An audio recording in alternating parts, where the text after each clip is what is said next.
Malheur frappe un chrétien durement et que toute prière qu'on fait pour lui, toute intercession qu'on fait pour lui, voit une pièce résultat. Comment on est capable d'expliquer le silence de Dieu? C'est le cas particulièrement de Haïti, qui a traversé de nos jours une situation socio-économique terrible, qui est susceptible d'entraîner son extermination, sa disparition en tant que nation d'ici 5 ans. Alors, la question est à nouveau posée, comment nous devons expliquer le silence de Dieu face à une pareille situation? Dans la dernière édition, nous avons noté que dans le contexte du péché, on était parlé de péché personnel, péché collectif, péché national, très souvent, bon Dieu finit par rentrer en colère contre l'idolâtrie, contre l'apostasie, contre l'endurcissement des cœurs, qui constituait parmi les plus grands péchés que le monde est capable de commettre devant la face de l'Éternel. Il y a une manifestation majeure de la colère de Dieu, c'est l'abandon. L'abandon des coupables à eux-mêmes, c'est le silence. Le silence face à tous nos problèmes, à toutes nos tribulations, à toutes nos persécutions, face à toutes nos souffrances. Pourtant, Haïti est loin de constituer l'unique ou la plus grande nation idolâtre et apostate du monde. Songez par exemple que le Bénin représente la plus grande puissance vaudouesque du monde. Il est vrai que Haïti, sa fille, est numéro 2. Alors, pourquoi Dieu est-il aussi sévère envers les Haïtiens? C'est parce que, comme l'atteste entre autres Ronald Dalton Jr. dans From Hebrews to Negroes 2016, les Haïtiens constituent, avec les autres Noirs du continent américain, des descendants directs d'Abraham, d'Isaac et de Jacob. Dieu avait en effet choisi Israël et Juda pour que tu es capable de représenter son peuple, son nom, sa louange, sa gloire, Jérémie 13:11. Malheureusement, nos premiers pères ont fait des choix malheureux et ont abandonné les voies de Dieu pour servir les faux dieux des nations. Et comme prévu dans Deutéronome 28 et Lévitique 27, les sanctions de l'Éternel contre les coupables, en fait, ils étaient aussi sévères qu'exemplaires. C'est à chasser d'Israël. Et je dis, les Haïtiens qui descendent directement du royaume de Juda, voir Charles-Henri Pierre, de Jérusalem à Port-au-Prince, l'Haïtien est-il juif, 2016. Les Haïtiens donc souffrent aux 4 grandes causes fondamentales que nous allons explorer ensemble au cours de cette présente édition. Salutations à tous, je suis Charles-Henri Pierre. En effet, lorsqu'on examine de plus près la source de nos problèmes, 4 cas de figure s'imposent. Premièrement, on a payé les conséquences de nos inconséquences, c'est-à-dire qui sème le vent moissonne la tempête. Deuxièmement, nous soumettre à des épreuves destinées à notre croissance spirituelle, à la manière de Job, par exemple, au de problèmes que Job a traversé. Troisièmement, bon Dieu jouit une occasion pour le faire éclater sa gloire, à l'instar de l'aveugle de naissance de Luc 14. Maintenant, les malades frappés durement chrétiens. Il existe, pour expliquer le silence de Dieu, une 4e possibilité. Il s'agit de fautes que nous n'avons peut-être pas commises nous-mêmes, mais que parents nous, que les ancêtres nous ont commettre, telles que l'idolâtrie, l'apostasie, l'endurcissement spirituel. Cependant, selon les statistiques, avec désormais un peu plus de la moitié de la population du pays qui de nos jours d'obédience protestante, en quoi consiste l'apostasie de ces descendants du royaume de Juda, que sont les Haïtiens? 4 grandes portes de l'idolâtrie peuvent en être dégagées. Premièrement, il y a un aspect historico-culturel. La première porte de l'idolâtrie en Haïti est le vaudou, religion originelle qui jusqu'au XXe siècle était pratiquée par la majorité des Haïtiens. Certains de ces aspects peuvent être retrouvés jusque dans la plupart des religions protestantes haïtiennes. Jusqu'au XXe siècle, le vaudou a été la religion la plus répandue en Haïti. Et je dis, malgré les avancées des églises évangéliques, il va vraiment disparaître. Il change de forme. Et Haïti représente la 2e puissance mondiale du vaudou, juste après le Bénin. Ça, c'est jeudi. Deuxièmement, la 2e porte de l'idolâtrie en Haïti, c'est la culture, qui est marquée par le culte de Baal et de Moloch. Dans la Bible, là on parle de Baal, on parle de Moloch, eh bien, nous voyons Exode 32, verset 4, côté que les Moïse étaient sortis de la présence de Dieu sur le mont Sinaï, il était passé 40 jours et 40 nuits dans la présence de Dieu, eh bien, là, il tourne dans pleine, le peuple a été fabriqué, ils ont des idoles en forme de veau, en forme de bœuf, eh bien, et puis il a adoré les idoles, ça, il a fait fête autour des idoles, ça. Et les idoles, ça, c'était en forme, c'était bœuf, ça, les idoles, ça, veau, ça, eh bien, c'est lui-même, justement, que il y aurait les Baal, que l'autre monde aurait les tout, Moloch. Par exemple, la différence entre Baal et Moloch. Pour avoir la différence, c'est pour aller dans l'histoire de la Bible, c'est pour aller jusque à Babylone, côté que, au niveau de la tour de Babel, eh bien, tout ça a été commencé avec yon faux Dieu, et puis de là étant, nous avons changé au fur et à mesure de la dispersion des habitants de la tour de Babel. Donc, c'est ainsi que nous avons changé avec les pays, avec les circonstances, avec les âges. Mais c'est vrai que des fois on parlait de Baal, Baal veut dire Moloch tout, mais aussi de côté le pas veut dire, mais de ce côté il veut dire. D'ailleurs, par exemple, la différence entre Baal et Moloch, les deux, ils ont présenté par un bœuf, les deux, ils ont corne, et les deux, ils ont fait des sacrifices. Moloch demandait des sacrifices d'enfants, et Baal demandait des sacrifices humains. Et jusque dans le vaudou, ils ont fait tous les deux. Et des côtés dans le vaudou, ils demandaient des sacrifices de Timon, et des côtés dans le vaudou, ils demandaient des sacrifices de Moun. C'est Moun qui a sacrifié à faux Dieu. Et d'ailleurs, dans le vaudou, on parle de Baal, de Moloch, on va parler de Baal et Moloch à proprement parler, mais on parle de Ogou Ferraille, Ogou Badagri, Ogou Balenjo, c'est monsieur Sayo qui, c'est faux Dieu Sayo qui représentait Baal et Moloch dans le vaudou haïtien. Côté qu'on capable, persistance de l'idolâtrie, persistance du culte de Baal en Haïti, c'est au niveau du carnaval haïtien. Le carnaval haïtien, vous remarquez que, ou toujours le même symbole, toujours là. À savoir que, ou bien un cadre central, que les, chars là, son char, évidemment, où il pas venir avec un bœuf à proprement parler, mais char là, il représentait justement une célébration. On ne peut pas célébrer qu'on pas, ouais, mais quand pile débauche la donne, comme pour le culte de Baal, quand pile débauche sexuelle la donne, comme pour le culte de Baal et de Moloch. Il y a sacrifice tout. Tout le monde connaît que, quand on parle de carnaval en Haïti, c'est le moment qui y a pile sacrifice, c'est le moment pile, on a mouru, qu'on voulait, qu'on pas voulait, on a mouru la donne. Et même dans le carnaval, l'autre pays, au Brésil particulièrement, toujours il y a des morts. Quel que soit l'effort qu'on fait, toujours il y a des morts. En d'autres termes, morts là, ils représentent des sacrifices, directement et indirectement, ils représentent des sacrifices de monde. Eh bien, dans le carnaval haïtien, justement, donc, premièrement, il y a célébration, il y a débauche là, il y a sacrifice humain, ni timon ni gomoun, et il y a des barres dans le carnaval haïtien encore, qu'on joue en Haïti, qu'on joue un peu partout dans les Antilles également, et même au Brésil. Dans l'époque ça, toujours un monde qui habillé, en fait, il n'est pas habillé comme un bœuf, non, mais quand même, il prend des cornes de bœuf, il met dans la tête, lui, et puis il prend la rue pour lui, où je venais en province, en Haïti particulièrement. Je découvert ça personnellement, je découvert ça à Gonaïve, dès que j'étais élevé. Eh bien, à Gonaïve, durant le carnaval, t'es toujours un monsieur qui est toujours habillé, il y aurait le corne bœuf, et puis c'est ça, il dit, code nommé, l'a chassé, devinez qui est-ce que l'a chassé? L'a chassé des enfants, yes. Monsieur ça, corne bœuf ça, l'a couru des timons. Évidemment, il fait ça comme blague, il fait ça comme bail, comme ça à la légère, mais en réalité, c'est un culte que l'apprendre à un faux Dieu, c'est un culte que l'apprendre à Baal, et c'est la raison pour laquelle en Haïti, carnaval là, pas foutu, pas célébré. Même dans des moments difficiles, dans des moments terribles, t'as quoi, Anissa par exemple, dans le pays qui dit ça que carnaval là, il peut être fait, mais il a oublié, ou du moins, il pas connaît que c'est pas une célébration simple que ça y est, mais c'est un culte à un faux Dieu que lié, et en tant que tel, on pas capable faire. Et non seulement il joue une cob pour faire, il a alloué un cob pour faire, l'État a alloué un cob pour faire ça, mais je te pense que peut-être des gens, gens que des gens ont souffert dans le pays, mais je pense que peut-être des gens qui parlent dans le carnaval, et bien ils voient que il y a des foules gigantesques, qui allaient dans le carnaval là, année ça. Comment on peut expliquer au phénomène ça? C'est parce que justement, c'est un culte religieux que le carnaval haïtien y est, c'est un culte à Baal, à Moloch, que ça y est. C'est la seule façon qu'on peut comprendre le phénomène ça. Donc c'est ce qui fait que c'est deuxième façon que l'idolâtrie, que célébré en Haïti, c'est par le culte de Baal qui persistait de la culture, qui persistait à travers le carnaval haïtien. Troisième porte de l'idolâtrie en Haïti, c'est qui s'allie, c'est la version locale du christianisme, telle que vous joignez dans le catholicisme romain. catholicisme ou bien, il chargé en bas idolâtrie la donne. Majorité de monde comme ça, en pile monde comme ça.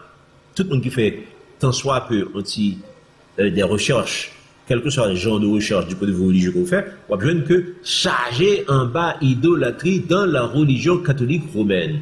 Pourquoi ça nous dit ça? Et bien c'est parce que le christianisme a commencé à Jérusalem avec Jésus-Christ, pas de pièce problème.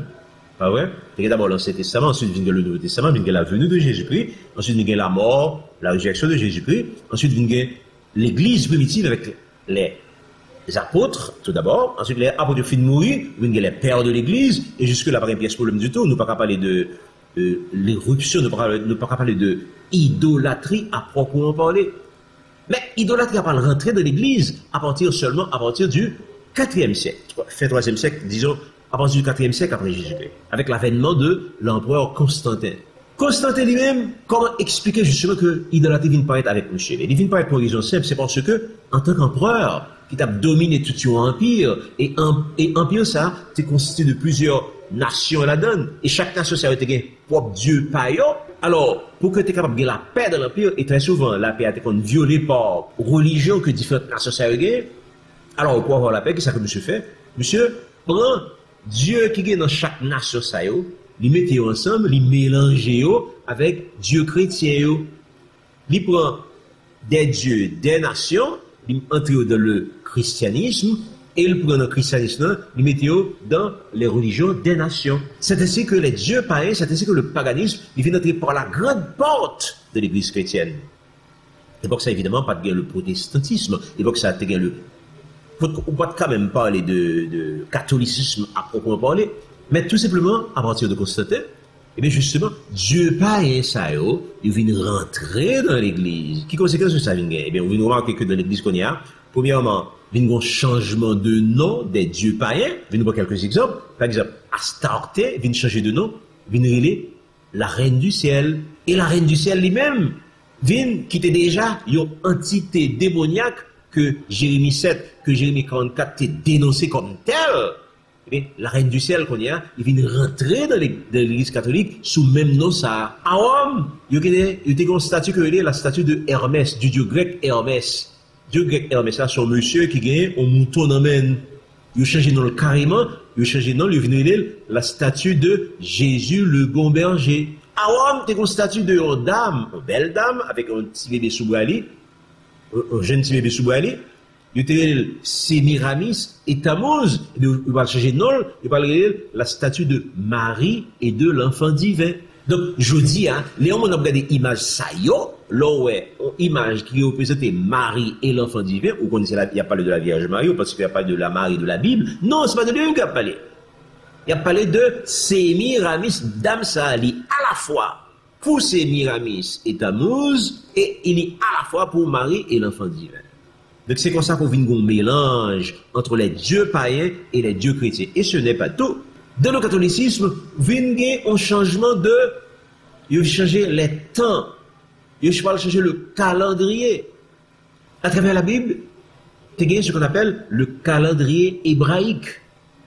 Le calendrier de Dieu, c'est Dieu même qui va élire. Il crée les jours pour désigner les temps, il crée les jours, il crée les nuits, il crée les étoiles, les planètes, comme la lune, le soleil. Mais, monsieur Roméo, même qu'on n'avait pas le avec propre calendrier païen, il va quitter calendrier hébraïque là, puis il embrasser le calendrier grégorien, le calendrier julien, c'est-à-dire un calendrier païen. Calendrier hébraïque là, les fêtes de l'Éternel la donne. Eh bien, maintenant, leur fin embrasser le calendrier païen, et le calendrier ça, il va les fêtes païennes la donne. Il va le de fêtes qui ne pas du tout de la Bible. Puis la Bible pas de combat du tout. Parce que la Bible pas de jamais au courant de on joue que le jour de Noël, le jour de la célébration de la naissance du Seigneur. Parce que ça n'a pas existé dans la Bible. On parle tout que au niveau de nouveau calendrier ça, le calendrier païen, eh bien, il va le célébrer un jour que les Pâques. Pas les Pâques de la Bible. La Bible parlait de la Pâque de l'Éternel. La Bible dit, Christ, notre Pâque, a été immolé. Et je dis, l'oreille dans n'importe quel almanach, on croit que vous célébrez les Pâques. Jeudi, vous connaissez que dans le mois que nous jeudi, dans le mois de mars, vous parlez que le moment qui va arriver, il va célébrer, non pas la Pâque, il va célébrer les Pâques. Ça veut dire que l'église, l'église va célébrer en fête païenne au nom de Jésus. Donc, il y a une double célébration. Une célébration de la mort, de la résurrection de Jésus-Christ, d'une part, c'est ça qui est dans l'intention chrétienne, mais en réalité, il y a célébré également le jour de Tammuz, le jour de Sémiramis. Donc, il y a célébré des fêtes païennes en même temps que la mort et la résurrection de Jésus-Christ. Donc, c'est toute bagasse qui fait que le paganisme vient rentrer dans l'Église. Il vient rentrer dans l'Église. Sous l'autorité d'un homme, c'est-à-dire Constantin, et avec l'aval des chefs de l'Église, particulièrement de l'évêque de Rome, qui est d'accord avec Constantin. Donc c'est comme ça que l'évêque de Rome, il vient donner naissance à une nouvelle religion que il y aurait la religion catholique. Maintenant, la quatrième porte que l'idolâtrie est rentrée en Haïti. Elle est rentrée par le truchement de l'Église protestante elle-même. Donc l'Église protestante, idolâtrie a rentrer là-dedans tout. Comment? Pour plusieurs raisons. D'abord, parce que elle est la digne héritière de l'Église catholique. Il prend naissance dans l'Église, c'est l'Église catholique qui bat naissance. En d'autres termes, les premiers réformateurs, les grands réformateurs étaient tous des catholiques, des ecclésiastiques catholiques, des prêtres catholiques. Exemple de Martin Luther, par exemple. C'était un prêtre, c'était un prêtre. Et même, c'est pas, et Luther seulement, nous avons dit la même chose de Calvin, nous avons dit la même chose de Wycliffe, Wesley. En fait, tout monsieur sérieux, c'était des catholiques. Yo, dans un premier temps, yo entamé des réformes. Malheureusement, les réformes qu'ils ont entamées, qui étaient très bonnes pour, il y a toute raison pour faire des réformes ça. Mais les réformes n'est pas complète. Ils font seulement une partie de notre travail là, et un paquet de partie de travail là qui n'est pas moyen du tout. En d'autres termes, il y a un paquet d'idolâtrie dans l'église, il y a un paquet de problèmes dans l'église que monsieur pas guettant moyen. Mais je dis à chrétien, il y a l'impression que le travail que monsieur a fait, son travail qui était définitif. C'est comme si Martin Luther avait fait tout ce qu'il avait à faire et que pas dans pour faire encore. L'était fini sur la fidée, sur la scriptura, une seule fois, une seule parole, une seule fois, une seule parole, la parole de Dieu. Eh bien, c'est comme si pour chrétien ça, Martin Luther avait tout fait. C'est pas vrai, c'est faux. Il fait seulement une partie de notre travail là. Il y a chaque bagage pour le télétamain que le pape guetamain. Donc, ça fait que, chrétiens, ils viennent conserver un paquet dans reste bagaille que chrétiens catholiques, que eux-mêmes, ils a pratiqué, que protester ou pratiquer tout. Exemple. Alors que Constantin, lui-même, il a changé les jours d'autorité, il éliminer le jour du sabbat et le remplacer par le premier jour de la semaine. Il fait ça d'autorité et l'évêque de Rome était d'accord avec elle. Mais je dis, protestants d'accord tout. De protestants continuer dans la même veine, ils continuent dans la même hérésie ça, dans la même apostasie ça, chrétiens continuent même avec. Et même gens que introduit de nouvelles fêtes, eh bien, chrétiens protestants, ils attrapent nouvelles fêtes, ça tout. Chrétiens protestants, ils célèbrent Noël, ils célèbrent les Pâques, ils célèbrent la fête des mères, ils célèbrent, en fait, la Saint-Valentin. Bon, ils ont un petit bagaille, ils ont un petit distance à la fête des morts, et la Toussaint, les morts, protestants, ont un bagaille ça au bras long. Et de même, protestants, pas célébrer la fête Dieu, qui pas en réalité une fête Dieu, c'est la fête du Dieu soleil, que catholique dit, la fête Dieu, c'est la fête du Dieu soleil.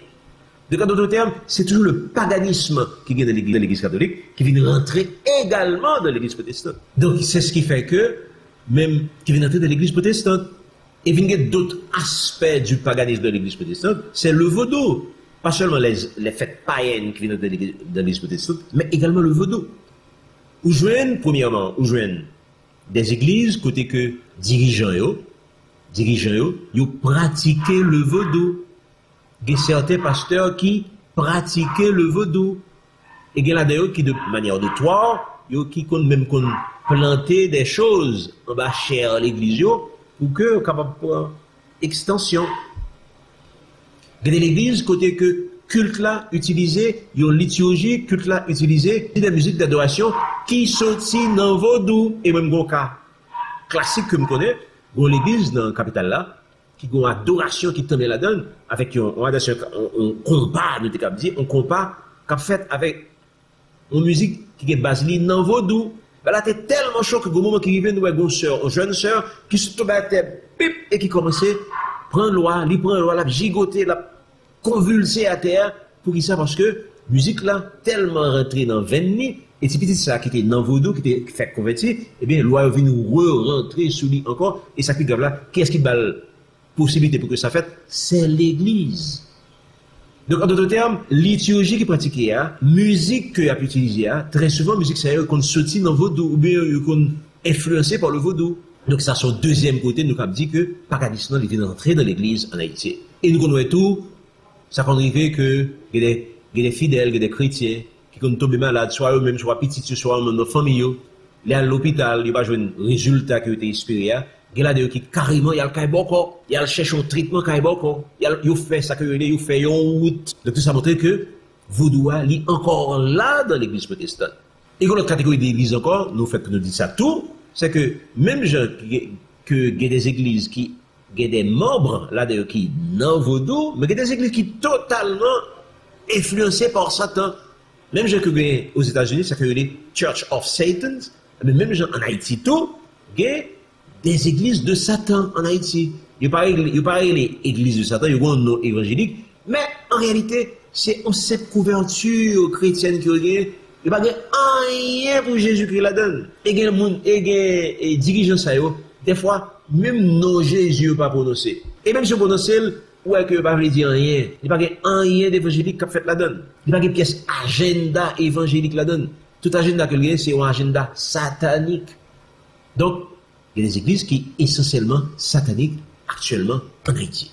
Donc finalement, c'est ça qui fait que nous dit que l'idolâtrie, eh bien, il existait non seulement que l'existait en Haïti, mais il existait dans les églises évangéliques. Et il y a une raison qui est vraiment valable pour que c'est les fâchait, pour que les frappait pied, pour que le que nous prions, il pas attendez nous, il fait mes oreilles, j'ai comme dit dans l'émission précédente, il pas écouter nous. Eh bien, laisse ça. Nous venons, même que l'Église catholique, la Bible, en fait, là, elle est dans l'Apocalypse, particulièrement pour les 17, 19, mais il vient désigner sous le nom de Babylone. Mais de même, l'Église protestante, qui est affiliée à l'Église, ou du moins, les églises filles de Babylone, l'Église qui semblait avec lui, il y a les églises filles de Babylone. Et, l'auteur haïtien, Laïnek Eubon, qui était écrit Dieu dans le vaudou haïtien, les versets sont aussi vrais. Il était capable d'écrire le vaudou dans les églises haïtiennes.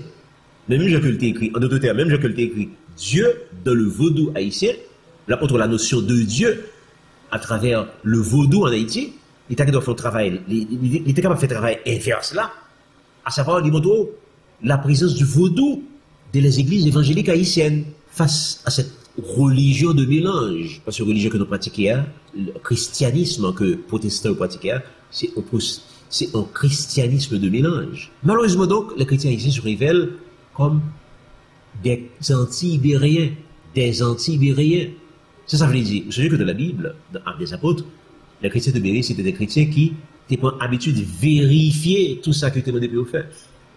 Mais je veux dire, nous sommes des anti-ibériens, nous pas dans la Bible encore. Nous déposer la Bible, nous mettons la Bible de côté, et nous pas prendre l'habitude de vérifier tout ça que dit nous. Par exemple, chaque graine bagaille que moi me dis je dis, t'as dû vérifier, nous t'as dû vérifier pour nous que ça qu'a dit là, est-ce que c'est vrai ou est-ce que c'est faux? C'est pour ça que les chrétiens de Béry ont été fonctionnés. Donc, les chrétiens d'aujourd'hui sont des anti-ibériens. Pour qui ça? Parce que ils prennent habitude, ils remettent à dirigeants, à guides, à pasteurs, pour prendre les bonnes décisions pour eux. Qui pas mauvais nécessairement. Mais des fois, ce sont des hommes, ils peuvent tromper tout. Et pasteurs eux-mêmes, ils prennent habitude tout, puis ils réfèrent à la mission, dans tout ça qu'ils ont fait. Ils toujours dit ça, c'est comme ça la mission, depuis vous fait, c'est comme ça que vous êtes joint que ça, t'es habitué fait. Et mission lui-même, il prend habitude, référer à la maison mère. Genre que la constitution de la maison mère mandée pour le faire, et non pas genre que la Bible mandée pour le faire. Parce que je dis, il y a des missions qui acceptaient le mariage homosexuel, par exemple. Alors, le fait que mission accepte le mariage homosexuel, est-ce que l'église locale doit accepter ça tout? Donc, c'est une façon de dire que chaque fois qu'un chrétien, il cesse d'être un chrétien béréen, ils sont anti-béréens, il crée un problème. Mais des fois, même si on pas aller dans une position qui est extrême, donc on mission qui accepte le mariage homosexuel, mais quand même, très souvent, les missions ne jouent que par Martin Luther, Jean Calvin, John Wesley, John Nelson Darby, ce qui est bien. Pas un problème de faire ça. Mais cependant, ça n'a pas empêché que tout monsieur ça, il portait des œillères. En d'autres termes, il était seulement une partie dans la vérité évangélique là, mais un paquet de l'autre partie, ou bien on pas de guetter ou bien on pas de guetter attaquer, ou bien encore, tout simplement, il était passé sous silence. Qu'il s'agisse de Luther, qu'il s'agisse de Jean Calvin, un paquet de bagailles que pas de guettant moyen, un paquet de travail que pas de guettant fait. Mais malheureusement, encore une fois, un paquet de chrétiens jeudi qui pensaient que Jésus a été fait toute bagaille et que ça n'a pas de guettant fait, les bons, les vrais. Il a dû accepter le comme ça. Il a perdu de vue que Jésus était pratiqué la parole de Dieu dans son ensemble, religieusement, sans rien laisser de côté. Et pas seulement Jésus, durant 30 années qu'il était passé sur la terre, mais également les apôtres. Les apôtres étaient pratiqués justement les Saintes Écritures. Et quand on parle des Saintes Écritures à l'époque des apôtres, à l'époque de Jésus, il y a parlé de l'Ancien Testament. Donc, Jésus était pratiqué dans l'Ancien Testament, les apôtres étaient pratiqués dans l'Ancien Testament, les pères de l'Église étaient pratiqués à la lettre l'Ancien Testament, tout en ajoutant les premiers écrits, tout en ajoutant les écrits des apôtres. Ça, c'est les pères de l'Église. Les premiers chrétiens de l'ère chrétienne, ils ont été pratiqués et l'Ancien Testament et les écrits des apôtres. Ça, c'est les chrétiens des premiers siècles de l'ère chrétienne. C'est seulement à partir du 4e siècle que a commencé à changer, que des ordres commençaient à rentrer dans l'Église, que le paganisme commençait à rentrer dans l'Église par la grande porte. Malheureusement, Jean que nous sommes trois élis, le paganisme, il continue avec le temps. Protestant au Palvini, il a continué avec elle, rien n'a pas changé. Il a prévu dans le temps moderne, au contraire, il a augmenté dans les temps modernes, non seulement conserver tout paganisme, tout bagage païen qui était entré dans l'Église à l'époque de Constantin et après, mais il vient ajouter un paquet d'autres bagages que je viens de dire. Par exemple, il vient ajouter les religieuses ésotériques, il vient ajouter la franc-maçonnerie, il vient ajouter le vaudou, il vient ajouter la rose-croix, tout bagage vient rentrer dans l'église. Évidemment, il ne va pas rentrer dans toute l'église. Il y a un paquet d'églises qui demeurait fidèle, tant soit peu, là, nous dit qu'il demeurait fidèle là, il demeurait fidèle à ça que Constantin était quitté pour eux, à ça que les évêques catholiques étaient quittés pour eux, ils sont toujours fidèles à eux-mêmes. Mais, ils n'ont pas fait ça que l'église primitive était bail. Donc, il y a une nécessité, je dis, pour nous retourner, si nous voulons vraiment faire mon Dieu plaisir, si nous voulons faire Seigneur à plaisir, si nous voulons que c'est à fâcher contre nous. Pas vrai? Eh bien, je dis, lorsque les fondements sont inversés, chrétiens, vrais chrétiens, ils doivent observer en pause. Oui, ils doivent observer en pause pour pouvoir rentrer dans la présence de Dieu. Pour pouvoir rentrer en lui-même. Pour pouvoir examiner vie chrétienne, culte, tout ça que il est habitué à faire dans l'église, pour re-examiner à la lumière de la parole de Dieu. Et non pas à la lumière de la tradition des hommes. Et non pas à la lumière de ça que l'église, de ça que mission, de ça que les hommes quittaient pour lui, de ça que les pères, ils ont été quittés pour eux après Constantin. Alors, à la lumière de la parole, avec l'aide de cet esprit, chrétiens parlent qu'on est la vraie repentance qui est caractérisée par une obéissance systématique à la parole de Dieu. Et c'est alors seulement que nous parlons la différence qui existait entre une église qui connaît véritablement Dieu, Jean 17 te dit, la vie éternelle, c'est qu'ils te connaissent. Donc c'est alors que nous parlons la différence entre l'église qui connaît véritablement Dieu et l'église qui t'est tendue parler de Dieu. La paix du Seigneur soit avec vous.